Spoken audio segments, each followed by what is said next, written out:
Hey guys, so I'm starting a new series. It's going to be similar to like my self-esteem series, but this is going to be more focused on lessons learned like in love.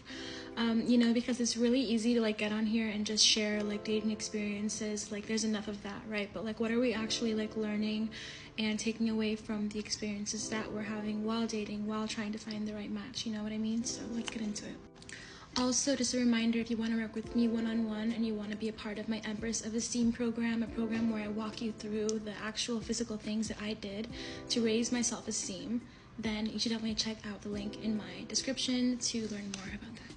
But, okay, this first thing I want to talk about, something that I've learned in love, is that obsession is not love. And it can feel like it and it can look like it, but it is not love. It is not love. And I actually learned this from my first relationship ever. It was actually a long-term relationship. It was 4 years. It was from when I was like probably like 19 to 23, 18 to 23, like those years, like honestly, like really important years.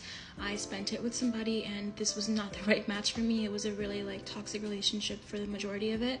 Of course, it had its moments like most toxic relationships do, but overall it was like, it worked to my detriment, that whole entire relationship, 4 years of my life, you know what I mean? So I kind of know what I'm talking about when I say that one of the biggest lessons I've learned is that obsession is not love. And the way that this played out for me was, and I feel like this is something that ladies have to be careful with. Like, there is such thing as, and I don't care how this sounds, like there is such a thing as being out of somebody's league. And when you don't know your worth, you will think that you are a match for a certain kind of person, when in reality, like, you can do much better than them, but you don't think you can because you have a low self-esteem. And that's exactly what happened with me in this relationship. So how did I know that like there was borderline obsession there?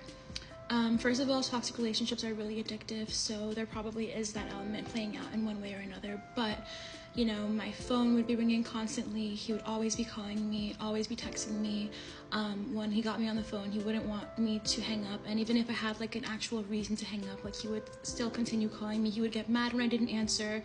He'd want to know where I was. He'd want to talk to me all the time. And in some ways, like, these things can be used as validation, but obsession is not the same as love. Like, him wanting to do all of those things, and there's also the element of like jealousy. Like, and I've heard this and it's so true, that if somebody's like very, very jealous, it does not mean they love you. Like, that is not love. And sometimes we internalize that and we think that's what that is, but it is not, and it couldn't be farther from it. So one of the main lessons I've learned is that obsession is not love, and the more and more that we learn what love is not, the closer that we get to it.